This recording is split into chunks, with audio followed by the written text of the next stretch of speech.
चलो इन्फ्लेशन देखते हैं। इन्फ्लेशन मतलब क्या होता है? एक जनरल इंक्रीज होना जनरल प्राइस इंक्रीज इन का। प्राइस। हम्म। और इसकी प्राइस वजह से राइट। मनी की वैल्यू कम। हाँ सही बात है, मनी की वैल्यू कम होती है। ठीक है। तो आया कुजनेट कर्व। कुजनेट कर्व क्या होता है? यहाँ तो मैप बना हुआ है, फिर भी को बता दो, ग्राफ तो बना हुआ है, किसी को याद है तो। कि इकोनॉमिक ग्रोथ इंक्रीज करेगा तो इनकम इनइक्वालिटी पहले इंक्रीज करती है ना, इंक्रीज किया ना, फिर एक टर्निंग पॉइंट आएगा, उसका बाद इनकम इनइक्वालिटी घटने लगती है। ठीक है। ये हो गया कुजनेट कर्व। तो हम लोग क्या क्या कर्व देख लिए? एक तो कुजनेट कर्व, दूसरा फिलिप, रेस्टोन। तीसरा लॉरेंज, हाँ, प्रेस्टॉन। Poor curve. और कोई कर्व देखें क्या? पुअर। कुछ net. Robin hood. Robin hood. Kuznets हो गया, हाँ, रॉबिन हुड वाला। ठीक है, पाल्मर वो का भी इंडेक्स था, एक ठीक है और चलो। था। पल्मा रेशियो भी था ना। और कुछ था? कुजनेट छूट, एक तो छूट रहा है मुझे लग रहा है, कुजनेट, फिलिप, लॉरेंज। ठीक है, एक तो इसमें एक छूट रहा है। बाकी प्रेस्टॉन, रॉबिन और पल्मा। ठीक है चलो। हम्म, चलो। अब आते हैं इन्फ्लेशन का टाइप है ना। ये स्ट्रक्चरल है। एक तो डिमांड साइड, दूसरा सप्लाई साइड, तीसरा कॉस्ट पुश इन्फ्लेशन है ना। डिमांड साइड मतलब क्या हुआ कि डिमांड इंक्रीज हो रहा है, जिसके कारण से डिमांड साइड इन्फ्लेशन इंक्रीज हो रहा है। ठीक है। जैसे टॉय है, ए बी सी डी। अब ए का डिमांड बहुत ज्यादा बढ़ते जा रहा है, तो क्या होगा? डिमांड के कारण से इन्फ्लेशन हो रहा है, तो डिमांड साइड इन्फ्लेशन हो जाएगा। ठीक है। इसका जीडीपी से कोरिलेशन देखो। सी फॉर क्या होता है? Consumption. C consumption. For consumption. Consumption consumption. है कंजम्पशन। ना। तो कंजम्पशन इंक्रीज करेगा तो डिमांड बढ़ा,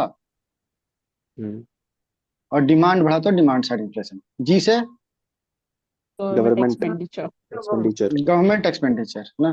गवर्नमेंट एक्सपेंडिचर बढ़ेगा, फिर से डिमांड बढ़ेगा, है ना। और डिमांड बढ़ेगा तो फिर से डिमांड साइड इन्फ्लेशन, है ना। वैसे इन्वेस्टमेंट इन्वेस्टमेंट बढ़ेगा तो डिमांड बढ़ेगा, तो हर चीज से लिंक हो गया ना। ये हो गया डिमांड साइड इन्फ्लेशन।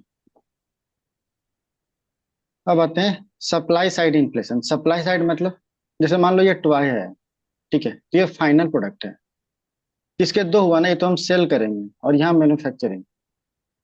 ठीक है। तो टॉय बनने के लिए क्या हो सकता है? हो सकता है कि वुड लगे, गम लगा हुआ, सो सील करने के लिए, चिपकाने के लिए, है ना।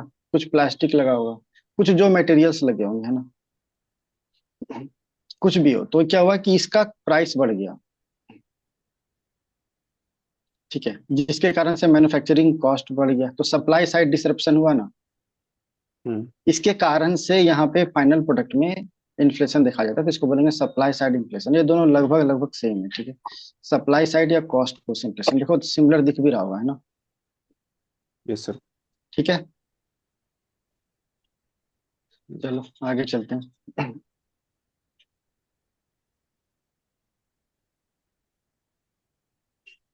अब आते हैं क्वांटिटेटिव इन्फ्लेशन, है ना। नाम ही है क्वांटिटी, है ना, मतलब बढ़ता हुआ। इससे तो ये क्या है, म्यूटेड मतलब 1 से 2% इन्फ्लेशन, मतलब वाकिंग में 2 से 6%। यहाँ पे डबल डिजिट हो गया, मतलब 11-12% अप्रॉक्स। ठीक है। रनिंग में कितना हो गया? 20% अप्रॉक्स इन्फ्लेशन बढ़ गया। गैलोपिंग में अप्रॉक्स 50%, और हाइपर मतलब बहुत ज्यादा, 100 भी, 1000 भी। और इस इन हाइपर इन्फ्लेशन कारण से इन्फ्लेशन और बढ़ जाता है। ठीक है, इसको इन्फ्लेशनरी ट्रैप बोलते हैं। समझ में आया? Yes sir. ठीक है, पहले तो म्यूटेड, फिर क्रीपिंग। क्रीप मतलब रेंगना होता है ना। ठीक है, क्रीपिंग, फिर वॉकिंग, है ना, वॉक करने लगा, फिर रनिंग, फिर गैलोपिंग, है ना, और गैलोपिंग के बाद हाइपर इन्फ्लेशन। गैलप तो मैंने गुपचुप से याद रखा है, गोल गप्पा, है ना। काफी बड़ा देता है तो 50% ही मुंह में जाता है, उससे तो नहीं जाता। हाँ ठीक है, गर्ल्स की बात नहीं कर रहा। ठीक है। उसके बाद हाइपर इन्फ्लेशन। अरे मैं दीदी के साथ जाता था ना गोलगप्पे खाने के लिए, मेरे से काफी बड़ा बड़ा गोलगप्पा खरीदी थी। ठीक है चलो। इसके बाद आया इन्फ्लेशनरी ट्रैप। जर्मनी में हाइपर इन्फ्लेशन देखा गया था। ठीक है। कभी समय मिला ना तो दिखाऊंगा डॉक्यूमेंट्री। वेनेजुएला में रिक्शा चलता पे है। ना पूरा कैश लेके जा रहा था, पूरा रिक्शा पे कैश लेके जा रहा है, और किस लिए? ताकि ब्रेड खरीद सके। वो किस लिए हुआ था? क्योंकि काफी नोट प्रिंट कर दिया था, तो नोट प्रिंट किया तो इन्फ्लेशन बढ़ गया। इस इन्फ्लेशन का किसी को नाम याद है क्या? डेफिसिट फाइनेंसिंग ना। हम्म। नहीं, अरे वो थ्योरी बताया था मैं, quantitative theory of inflation. Quantitative hmm. Theory याद है? मनी प्रिंट करने वाला बताया था। Yes sir. एक तो ये था, एक तो प्रोपोर्शनल सिस्टम था, ओ और एक हाँ। तो फिक्स हाँ। फिक्स रिजर्व सिस्टम था, याद आया? हम्म। यस। जिसको पूछो ना रिवाइज कर रहे हो, हाँ सर। यहाँ रिप्लाई तो नहीं आता है सर। चलो, अब बताएं क्वालिटेटिव इन्फ्लेशन, ठीक है। इसमें स्ट्रक्चरल इन्फ्लेशन, स्ट्रक्चरल मतलब क्या हुआ? या स्ट्रक्चर में कुछ इशू है, या सप्लाई में कुछ डिसरप्शन हो गया, डिमांड में डिसरप्शन हो गया, तो ये क्या होता है? स्ट्रक्चरल इन्फ्लेशन, ठीक है। इसी कारण से इन्फ्लेशन हुआ, वो हो गया स्ट्रक्चरल इन्फ्लेशन, ठीक है। अब या स्कीव इन्फ्लेशन, स्कीव क्या होता है? हम लोग देखते हैं ना, सडन ऑनियन का प्राइस बढ़ जाता हम्म। है ना? ऑनियन का, टोमेटो का, तो सडन कुछ ऐसे बढ़ गया ना किसी एक आइटम का, तो उसको बोलते हैं स्कीव इन्फ्लेशन, ठीक है। और इसको कंट्रोल करने के लिए गवर्नमेंट सेटअप की थी प्राइस स्टेबलाइजेशन फंड, ठीक है। हम्म। चलो तीसरा आते हैं स्टैगफ्लेशन। स्टैगफ्लेशन क्या होता है? कि इन्फ्लेशन भी ज्यादा और अनएम्प्लॉयमेंट भी ज्यादा। अनएम्प्लॉयमेंट भी। हाँ सही बात है, अनएम्प्लॉयमेंट भी ज्यादा। हाँ दोनों बढ़िया तो स्टैगफ्लेशन है ना। फिर आते हैं डिसइन्फ्लेशन। डिसइन्फ्लेशन क्या होता है? रेट स्लो हो जाता मान लो, रेट घट रहा कम है। होने। हाँ। जैसे मान लो 100 रुपीज का है, ठीक है, इसका दाम बढ़ा और 150 हो गया, और अगली बार दाम बढ़ा 25 हो गया, है ना? हम्म। तो इसका दाम कितना हो गया? 175। मतलब इंक्रीज तो प्राइस अभी भी हुआ है ना, लेकिन इससे कम इंक्रीज हुआ है, ठीक है। तो इसको बोलते हैं डिसइन्फ्लेशन। समझ में आया? Yes sir. हम्म। ठीक है। अब आता है डिफ्लेशन। इसमें क्या होता है कि 100 रुपीज है, अगला बार काम, ये कॉस्ट कम होकर 80 रुपीज हो गया, ठीक है, प्राइस ही कम गया एक्चुअल में, ठीक है, तो ये हो गया डिफ्लेशन,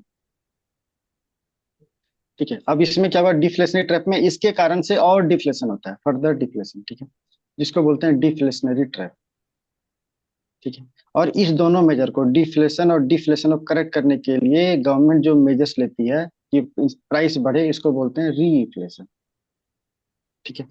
ये डिसइन्फ्लेशन या डिफ्लेशन कौन सी कंट्री में ऑब्जर्व किया गया था? किसी को कोई ऐसा कोई जो बता सकता है? ठीक है, 2-3 साल पहले ही।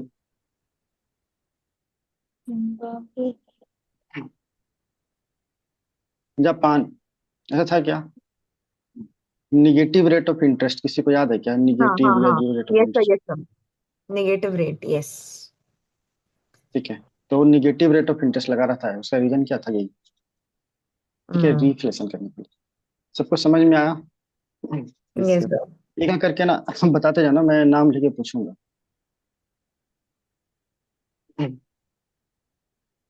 कौन सा? सबसे पहले आभा, तुम पूरा इसको एक्सप्लेन कर सकती है क्या?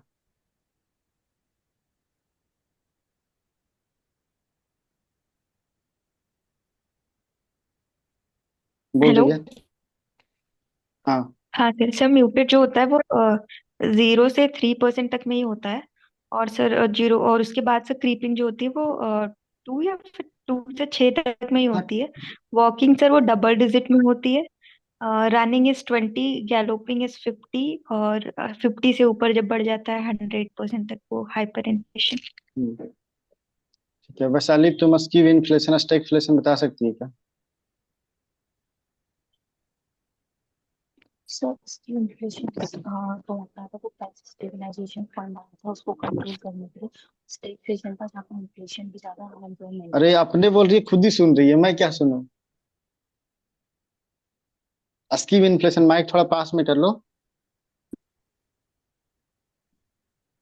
वो वैशाली। लाइव इन्फ्लेशन आया था जब उसको कंट्रोल करने के लिए प्राइस स्टेबलाइजेशन फंड आया था। और स्टेगफ्लेशन में इन्फ्लेशन भी ज्यादा था और अनएम्प्लॉयमेंट भी ज्यादा है, तो वहां पे हाँ सही स्टेगफ्लेशन बात था। है। डिस इन्फ्लेशन और डिफ्लेशन याद है क्या राजेश?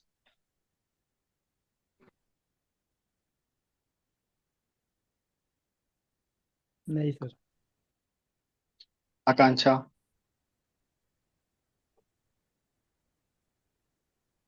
सुनीता? इन्फ्लेशन का रेट शुरू हो हाँ, जाता है किस में? डिसइन्फ्लेशन में। हम्म। और इसमें? वो general price decrease. Price fall बहुत नीचे आता है, जो जनरल की हाँ, एवरेज। प्राइस डिक्रीज कर जाता है ना। ठीक है। Sunita, Preston curve, Kuznets curve और लॉरेंज कर्व साथ में बता सकती है क्या? सर प्रेस्टन कर्व में तो पर कैपिटा इनकम और इसके साथ रिलेशन था उसका, लाइफ एक्सपेक्टेंसी। लाइफ और लाइफ, एक्सपेक्टेंसी। और हम्म। लॉरेंज कर्व में सर इनइक्वालिटी, इनकम इनइक्वालिटी है, गिनी कोफिशिएंट वाला, और रॉबिन हुड इंडेक्स वाला। और कुजनेट कर्व में सर ये अभी बताया था। कुजनेट में अनइक्वालिटी एंड जीडीपी ग्रोथ होता है, उसमें था। कुजनेट में ये नहीं था, इकोनॉमिक ग्रोथ और इनकम इनइक्वालिटी और इनकम इकोनॉमिक इक्वलिटी। हाँ, तो इकोनॉमिक एक ग्रोथ टाइम तो तक जीडीपी बढ़ता है, फिर ओनली एक ना। टाइम हाँ, के बाद इनकम हाँ, सही बात है। And decreases. हम्म, ठीक है। नेहा, पल्मा रेशियो बता सकती है क्या? पल्मा रेशियो, यूपीआई 1 2 3 और यूपीआई लाइट।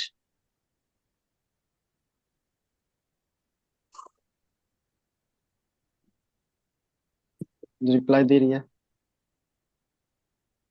टिया? हाँ सर, पाल्मा रेशियो में टॉप 10% रिचेस्ट एंड बॉटम 40% का रेशियो होता है। Then UPI 1 2 3 is for featured phones जिनका कीपैड होता है, and then hmm, UPI lite में पिन यूज नहीं होता। सही बात है। इट्स लाइक इन अ ठीक है, अभी वॉलेट। तुम बता सकता है क्या हाँ, यूपीआई ग्लोबल ये क्या था? और तुम्हें एक तो सर ये एक बताना, ठीक है, पहले ये बता लो तब से। क्या चीज सर? बता बता, यूपीआई यूपीआई ग्लोबल ग्लोबल का ना, क्या था? वो हाँ, G20 वाला जिसमें चार 4 टाइप्स आए थे। नहीं, किसी को याद है यूपीआई ग्लोबल क्या था? ये जो बाहर की फॉरेनर्स इंडिया में कोई। आते हैं, तो एक उनके लिए क्यूआर कोड पेमेंट करने होता के लिए है होता है। उससे पेमेंट। वो तो वन वर्ल्ड था। वन वर्ल्ड था वो तो। अरे वो वन वर्ड था। हाँ, इंडियंस क्यूआर कोड बाहर का ही जाते है। हैं यूपीआई एंड दे ग्लोबल में हैव जब 1 कोई पॉइंट। इंडियन बाहर और जा रहा है उसके लिए है। हाँ हाँ, हाँ हाँ। एक मिनट में बोल देता हूँ, हाँ, जब कोई बाहर है तो क्यूआर कोड करके ये स्कैन करके पैसा भेज सकता है ना। हम्म। यस। हम्म, ठीक है। चलो, प्रोजेक्ट नेक्सस ये तो था। BIS के अंदर था। नहीं नहीं, ठीक है, पर पूछने दो, मुझे याद नहीं आ रहा है। तो कोई प्रोजेक्ट नेक्सस था, चेक ट्रांकेशन सिस्टम था, ठीक है। और financial inclusion, rural financial inclusion, ये कौन बता सकता है? खुशबू? ये रूरल फाइनेंशियल इंक्लूजन इंडेक्स ना, ये वो तो हम्म नाबार्ड में दिए हैं। और हम्म चेक ट्रंकेशन का एग्जैक्टली मुझे याद नहीं आ रहा है। एक बैंक से दूसरे बैंक में क्या कुछ तो ऐसे ही कुछ था चेक का। जब ट्रक डिजिटल, जब कोई चेक दूसरा दे। बता सकता है? चेक ट्रांकेशन सिस्टम क्या था, कोई दूसरा बता सकता है? MICR BCI कोड यूज होता है। डिजिट MICR कोड होता है और चेक के थ्रू हम्म, पेमेंट। अरे ये तो सब पॉजिटिव। नॉर्मल है, डिजिटाइजेशन ऑफ चॉक चेक है ना, हाँ इसके कारण हाँ इसके यूज करने के लिए एमआईसीआर कोड का यूज किया जाता है। यस। करेक्ट। हाँ, ठीक है, चलो अब आगे चलते हैं ना। अब आते हैं इन्फ्लेशन मेजरमेंट, है ना। यहाँ से नहीं देखते हैं, मैं कभी बताता हूँ ताकि ये तुम लोग को मिल जाएगा, तो लिखने की जरूरत नहीं है। प्लीज डोंट राइट, ठीक है। लेकिन प्लीज डोंट शेयर ऑल्सो, ठीक है। शेयर करना भी मना है। चलो, पहले देखते हैं ऑफिस ऑफ इकोनॉमिक एडवाइजर, दो जगह है ना, हम्म। ठीक है। हाँ, होलसेल प्राइस इंडेक्स और इंडेक्स ऑफ 8 कोर इंडस्ट्रीज, है ना। तो ये ट्रिक है, ऑफिस में होल 8% है,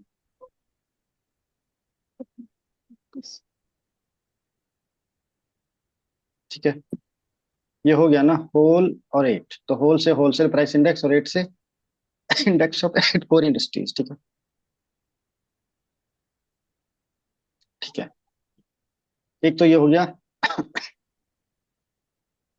दूसरा आता है सीपीआई, है ना। सीपीआई दो भाग में है, एक तो रूरल अर्बन कंबाइंड, और एक industrial worker, agriculture worker, rural labour, है ना। तो देखो जितना लेबर वाला जितना कुछ आ जाएगा सब labour bureau. Rural urban combined हो गया तो मॉस्पी या एनएसओ। ठीक है। बाकी दो कौन बच गया, आईआईपी और एनुअल सर्वे ऑफ इंडस्ट्रीज, ये दोनों सीएसओ। ठीक है। हम्म। अरे किसी को आईसीएसआई याद रहता है क्या? नहीं याद आता तो छोड़ देना, उसको याद की जरूरत नहीं है। कंपनी सेक्रेटरीज के लिए इंस्टीट्यूशन है, ठीक है छोड़ो, नहीं याद रहता तो।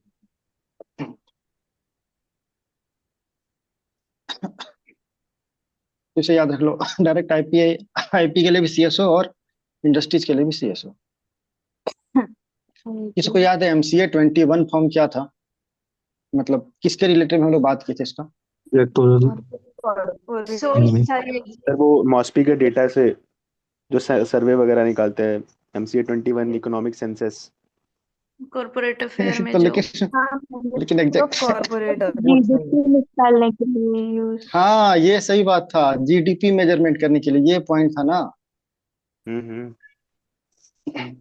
जो पॉइंट ही मिस हो रहा है। अब देखो यहाँ पे सीपीआई में एग्रीकल्चर और रूरल सबसे पुराना है ना। बाकी इंडस्ट्रियल वर्कर अपडेट हो गया है 2016। हम्म। ठीक है।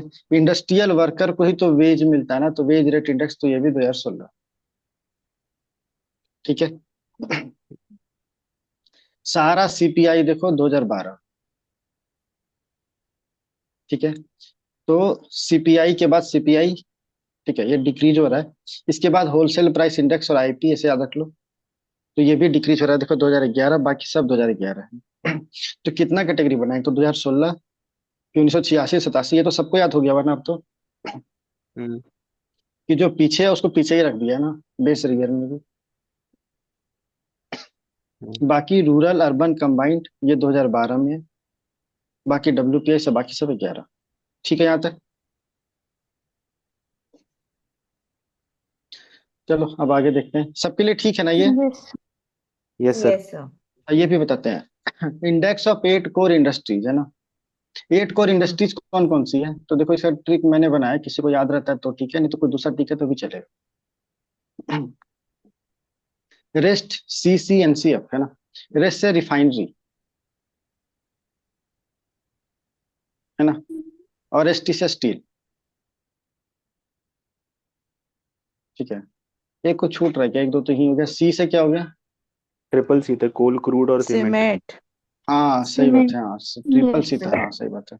ये तो कोल, फिर क्रूड ऑयल, क्रूड, फिर सीमेंट। सीमेंट। फिर इन सब के लिए इलेक्ट्रिसिटी चाहिए और फर्टिलाइजर, नेचुरल नहीं नहीं, गैस। कोल, क्रूड ऑयल, एक चीज और कुछ था यहाँ पे, कुछ और होगा। एन सीमेंट, से तो सीमेंट। Natural gas. हाँ। ठीक है, यहाँ सीमेंट, यहाँ फर्टिलाइजर। ठीक है, मैं भूल रहा हूँ, रिफाइनरी, स्टिल, ये तो दो ही हुआ यार। ठीक है मैं देख के बताऊंगा, भूल ही गया हूँ। सर इलेक्ट्रिसिटी होता है ना कितना हर हुआ चीज से, के लिए। 1 2 3 4 इलेक्ट्रिसिटी है। 5 6 7। इलेक्ट्रिसिटी हर हाँ चीज के लिए। इलेक्ट्रिसिटी। इलेक्ट्रिसिटी। हाँ। तो इसको फिर से लिखते हैं तो ज्यादा अच्छे से क्लियर होगा। REST, है ना। CCNCF, है ना। ये तो मैं बोला, रिफाइनरी, स्टील। फिर इलेक्ट्रिसिटी, फिर स्टील। ठीक है। C से क्रूड ऑयल से, सॉरी कोल पहले, फिर क्रूड ऑयल, फिर नेचुरल गैस, फिर सीमेंट और फर्टिलाइजर, है ना। देखो रेस्ट करने के बाद हमको एनर्जी मिल जाती है ना, तो ये तीनों शुरुआत का एनर्जी है। और शुरुआत में सबसे पहले कोल आता है, जिसके बाद हम लोग कोल ही मिलता है ना इंडिया में सबसे ज्यादा, फिर क्रूड ऑयल, फिर नेचुरल गैस। ठीक है। CCN यहाँ हो गया, लास्ट में सीमेंट और लास्ट में फर्टिलाइजर। ठीक है। और यहाँ R से क्या होगा, रिफाइनरी, पेट्रोलियम रिफाइनरी, और यहाँ से ST से स्टील, है ना, इलेक्ट्रिसिटी। ठीक है, सबको क्लियर हुआ? Yes sir. यस ठीक है, सर। किसी को लिखना है तो साथ साथ लिख भी लेना, ठीक है। सर ये इसी क्रोनोलॉजी में है क्या? Does it change? हाँ, ये क्रोनोलॉजी में है। नहीं नहीं, ये क्रोनोलॉजी है, यस सर। ये क्रोनोलॉजी है, इसीलिए तो मैंने ऐसे बताया ना। तुम देखो, सीमेंट हमको बहुत पहले से बोल रहा था, सीमेंट सीमेंट, लेकिन मैं सीमेंट इसके लिए कभी एग्री ही नहीं हुआ, क्योंकि मुझे पता था कि पहले फ्यूल आना चाहिए था, सीमेंट नहीं आ सकता पहले, सीमेंट बाद में ही आएगा। ठीक है, ये तो क्रोनोलॉजी में। ठीक है, आगे चलें अब। Yes sir. चलो, अब देखते हैं सीपीआई, है ना। तो देखो, पहले रूरल और अर्बन देखते हैं, है ना। तो हाउसिंग दिख रहा है क्या रूरल में, अर्बन में है? Yes sir. नहीं। ठीक है, पहला डिफरेंस दिखा। तो क्वेश्चन में आए कि सीपीआई रूरल में अर्बन नहीं इंक्लूड, सॉरी होम इंक्लूड नहीं होता, हाउसिंग इंक्लूड नहीं होता, तो स्टेटमेंट सही हो जाएगा, है ना। लेकिन अर्बन में होता है। ठीक है, एक तो पहला सीपीआई कौन निकाल रहा था? एनएसओ। NS NSO. हाँ। ठीक है, चलो अब देखते हैं इसका वेटेज। देखो सबसे पहले किसका है वेटेज, कौन है सबसे पहले? फूड का। ठीक है, यदि इसमें देखें तो रूरल में फूड के बाद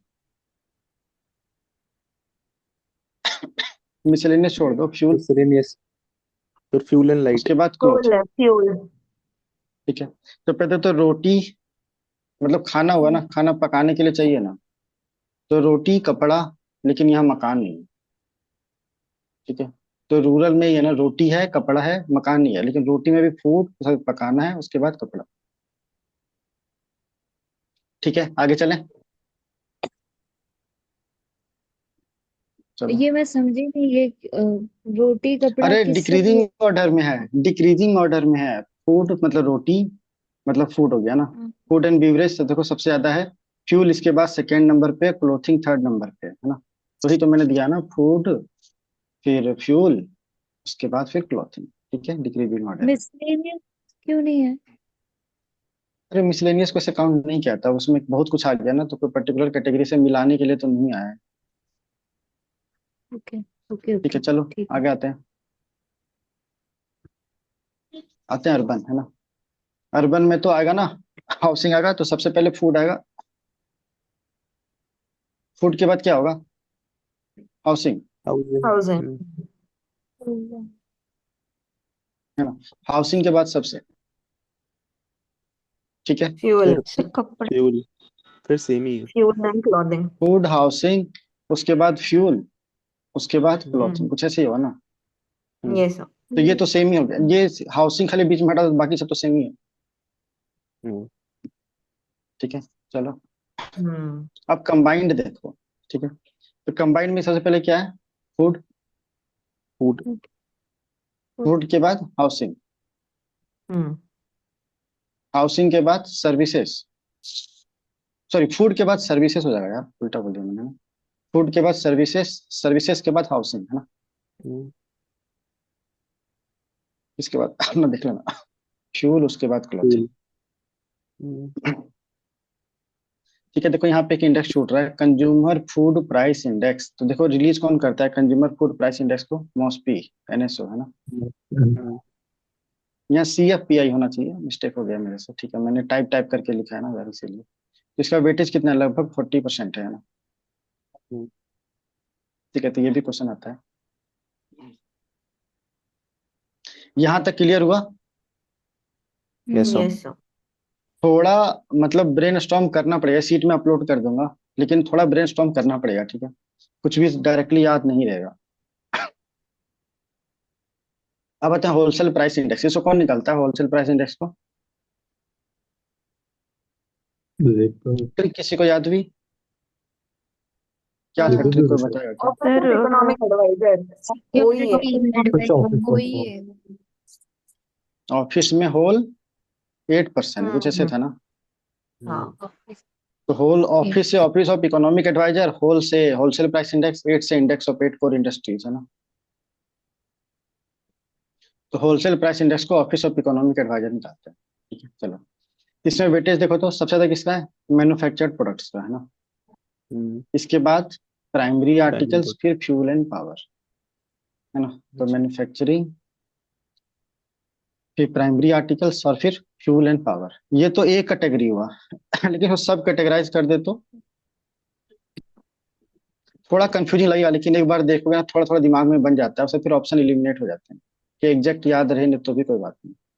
सबसे ज्यादा किस में आएगा, देखो तो दिख रहा है क्या, मैन्युफैक्चरिंग दिख रहा है, फूड ठीक है। फूड देखो यहाँ पे तो 40 और यहाँ पे तो 19 है, 9 है ना, तो 24% लगभग दिखा, चले आगे अब, यस सर। ठीक है।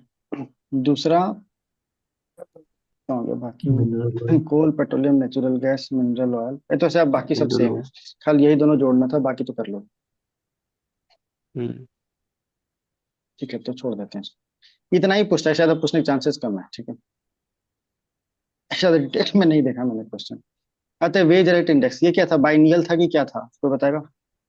अभी हम लोग ऊपर देखे हैं, वेज रेट इंडेक्स बाइनियल था, बाइनियल था, ठीक है। वेज ने बाइनियल था, ठीक है। तो देखो यहाँ पे मैन्युफैक्चरिंग, माइनिंग, प्लांटेशन, ठीक है, ये आता है। चलो अब इंडेक्स ऑफ इंडस्ट्रियल प्रोडक्शन, है ना, इसमें सबसे ज्यादा मैन्युफैक्चरिंग, फिर माइनिंग, फिर इलेक्ट्रिसिटी। इसको कौन निकाला था इंडेक्स ऑफ इंडस्ट्रियल प्रोडक्शन को, सीएसओ कौन, CSO, CSO CSO CSO CSO, ठीक है। थोड़ा कंफ्यूजिंग है मुझे पता है, इसीलिए मैंने चार्ट पे थोड़ा बना के लाया हूँ। चलो अब एक बार ऊपर देखते हैं ना क्या क्या था। होलसेल प्राइस इंडेक्स, इसको कौन निकालता है होलसेल प्राइस इंडेक्स को, सब ऑफिस साथ ऑफ में बोलो। Economic adviser economic adviser office of economic adviser, है ना। बेस ईयर क्या था, सब बोलो, जितना लोग बोलोगे उतना अच्छा है, ठीक है। 2011 2011 2011, हाँ 2011, ठीक है। ये हो गया, और इसमें इंडेक्स का कुछ ये याद है, सबसे ज्यादा किसको वेटेज मिला था, WPI में मैन्युफैक्चरिंग मैन्युफैक्चरिंग मैन्युफैक्चरिंग, उसके बाद एनर्जी, मैन्युफैक्चरिंग, फिर प्राइमरी प्राइमरी एनर्जी, आर्टिकल्स होते हैं, फिर fuel and power, energy energy.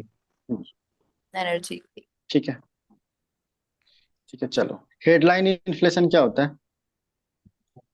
Deadline जो जो नॉमिनल इन्फ्लेशन है वो तो, हाँ वॉलेटाइल आइटम्स को ऐड करके, ठीक है, वो हो गया। और कोर इन्फ्लेशन क्या होता है, वॉलेटाइल आइटम्स को हटा दो, हाँ वोलाटाइल आइटम मतलब फ्यूल और फूड, फ्यूल, हाँ फूड एंड फ्यूल। ठीक है, इसको हटा दिया तो रिफाइंड कोर इन्फ्लेशन फिर क्या होता है। ये पढ़े हो या नहीं, पढ़ा तो है। सर। ये इकोनॉमिक सर्वे में था ना लास्ट ईयर शायद। क्या होता है ना, इसमें अभी भी पेट्रोल फॉर डीजल ये सब इंक्लूडेड होता है, लुब्रिकेंट्स, ठीक है। तो ये सब जो फ्यूल आइटम्स है इसको भी हटा दो, तब अच्छा आता है petrol refined core diesel inflation. Lubricants को भी हटा हाँ दो। Petrol for vehicle, diesel for vehicle, ये सब रहता है, ठीक है, ठीक है। पेट्रोल फॉर व्हीकल ऐसे कुछ रहता है, इसको भी हटा दो तो ये आ जाएगा रिफाइंड कोर इन्फ्लेशन, कहते हैं कंज्यूमर प्राइस इंडेक्स, ठीक है।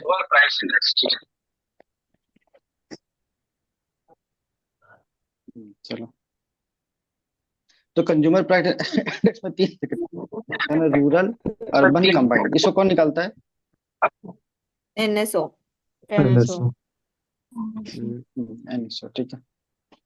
और एग्रीकल्चरल लेबर, रूरल लेबर और इंडस्ट्रियल लेबर, इसको कौन निकालता है, लेबर ब्यूरो लेबर नाम ही लेबर लेबर है ना, तो लेबर ब्यूरो। इसका बेस रेट क्या था इंडस्ट्रियल लेबर, 1986 से 87, इंडस्ट्रियल वाला, नहीं इंडस्ट्रियल वाला 2016 था। इंडस्ट्रियल तो 2000 बाकी ये दोनों का था 1986 से 1987, ठीक है। चलो और इसका रूरल अर्बन कंबाइंड इसका क्या था बेस ईयर, 2012 था सबका। 2012 2012। चलो अब बताए इंडेक्स ऑफ इंडस्ट्रियल प्रोडक्शन, इसको कौन निकालता है, सीएसओ हाँ, इसको सीएसओ निकालता है, इंडेक्स ऑफ इंडस्ट्रियल प्रोडक्शन को। और सबसे ज्यादा वेटेज किसका रहता है यहाँ पे? मैन्युफैक्चरिंग। Manufacturing, manufacturing. इसके बाद अच्छा प्राइमरी, प्राइमरी, माइनिंग है। माइनिंग ना, माइनिंग, माइनिंग, हाँ हम्म, माइनिंग, माइनिंग। और इसके बाद माइनिंग के बाद इलेक्ट्रिसिटी, इलेक्ट्रिसिटी। हाँ, मैन्युफैक्चरिंग, माइनिंग, इलेक्ट्रिसिटी, सही तो है। ठीक है, इलेक्ट्रिसिटी।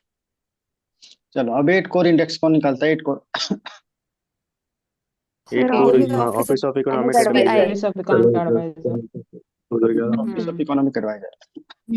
हम्म और इसका ट्रिक याद है? RES CC RES CC NCF.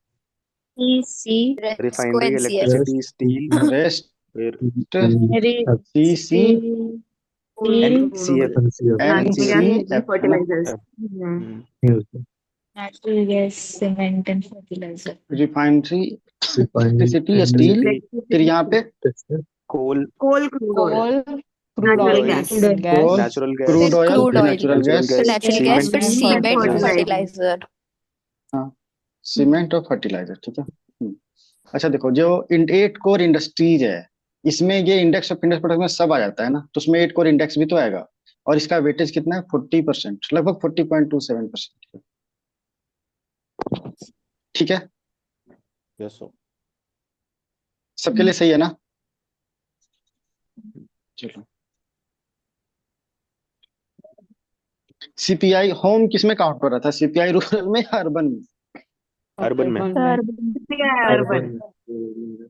चलो मैं तुम्हें बताता हूँ, तुम्हें मैं एक स्टेटमेंट टाइप का नहीं दे रहा हूँ, एक कहानी टाइप का दे रहा हूँ। ठीक है, एक इंडस्ट्री है, इससे प्रोडक्ट निकला। ठीक है, प्रोडक्ट निकला और मार्केट में जाने वाला है। ठीक है, कि इसके बहुत सारे यहाँ ये होता है ना, होलसेलर होता है, और ये फिर बेचता है सामान, है ना। तो ये इंडस्ट्री से सामान निकला और ये इसके पास जाएगा, तो यहाँ पे कौन सा इंडेक्स मेजर करेंगे? WPI, CPI, क्या मेजर करेंगे? बाकी बहुत मतलब कुछ होती होलसेल है। में जो सामान है, यहाँ पे क्या मेजर करेंगे?